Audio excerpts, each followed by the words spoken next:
Assalamualaikum warahmatullahi wabarakatuh. Saya Rizky Resunda Warswandi dengan NIM 2023-11-296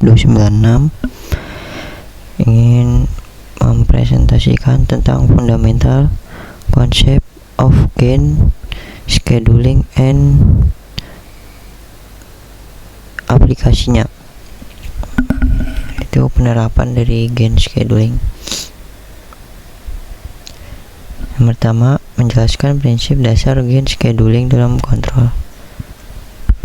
Pengertian dasar gain scheduling dan manfaatnya. Yang pertama, gain scheduling adalah metode kontrol yang menyesuaikan parameter kontrol berdasarkan kondisi operasi sistem. Yang kedua, manfaat penerapan gain scheduling. Dengan gain scheduling, kinerja sistem meningkat secara signifikan pada berbagai konsep kerja yang berbeda. Contoh aplikasi gain scheduling yaitu contohnya termasuk kontrol pesawat terbang dan sistem pemanas yang bervariasi. Keempat, faktor penting dalam gain scheduling. Dalam gain scheduling, pemilihan titik operasi yang tepat adalah kunci untuk memastikan efektivitas kontrol. Nah, sini bagaimana gain scheduling meningkatkan kinerja sistem. Yang pertama, ada prinsip dasar peningkatan kinerja. Gain scheduling meningkatkan kinerja dengan menyesuaikan gain kontrol sesuai dengan keadaan sistem. Yang kedua, pengaruh terhadap kontrol non-linear. Metode ini sangat efektif dalam sistem non-linear yang memiliki perilaku bervariasi. Yang ketiga, kesesuaian dengan controller PID. Gain scheduling sering digunakan bersama dengan controller PID untuk merespon yang lebih baik. Nah, pentingnya gain scheduling dalam aplikasi kontrol non-linear. Yang pertama, peran gain scheduling di industri. Dalam industri, gain scheduling memainkan peran penting dalam mengendalikan proses yang rumit. Yang kedua, tantangan dalam kontrol non-linear. Kontrol non-linear sering menghadapi tantangan yang dapat diatasi dengan gain scheduling. Yang ketiga, strategi pemodelan yang tepat. Pemodelan yang tepat sangat penting untuk implementasi gain scheduling yang efektif. Keempat, keberhasilan di sektor energi. Gain scheduling telah terbukti sukses dalam sektor energi, terutama dalam pengaturan pembangkit listrik. Yang kedua, studi kasus gain scheduling dalam berbagai aplikasi. Contoh penerapan gain scheduling pada robotika. Yang pertama, definisi dan prinsip dasarnya. Gain scheduling adalah metode dalam kontrol yang menyesuaikan parameter kontrol berdasarkan kondisi operasi yang berbeda. Yang kedua, keuntungannya pada robotika. Penerapan gain scheduling pada robotika memungkinkan sistem untuk beradaptasi secara dinamis terhadap lingkungan yang berubah. Yang ketiga, kasus nyata di robot cerdas. Contoh penerapan dalam robot cerdas yang mengubah gain berdasarkan kecepatan dan beban yang dihadapi. Keempat, diagram blok ilustrasi sistem.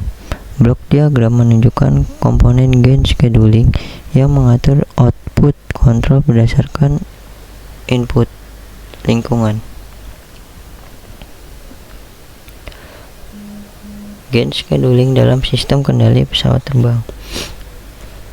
Yang pertama, prinsip dasarnya. Gain scheduling sangat penting dalam memastikan stabilitas dan kontrol pesawat pada berbagai fase penerbangan.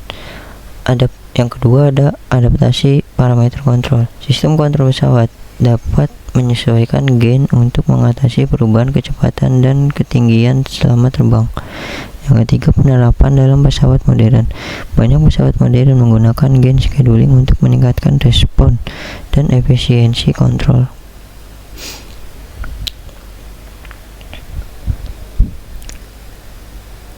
Aplikasi gen scheduling di industri otomotif dan manufaktur. Yang pertama, implementasi dalam kendaraan otonom. Gen scheduling pada kendaraan otonom membantu dalam menyesuaikan kinerja berdasarkan kondisi jalan yang beragam. Yang kedua, optimasi proses manufaktur. Dalam industri manufaktur, gen scheduling digunakan untuk meningkatkan presisi dan efisiensi mesin dalam produksi. Yang ketiga, contoh penggunaan di robot industri. Robot industri sering menerapkan gen scheduling untuk menyesuaikan kecepatan dan akurasi dalam berbagai tugas. Keempat, diagram blok sistem industri. Diagram blok menjelaskan hubungan antara kontrol sistem dan variabel proses dalam aplikasi gen scheduling. Nah, sini ada diagram bloknya. Pada sistem gen scheduling beroperasi dengan cerdas menyesuaikan parameter pengendalinya, yaitu regulator, untuk mengendalikan proses yang bersifat non-linear.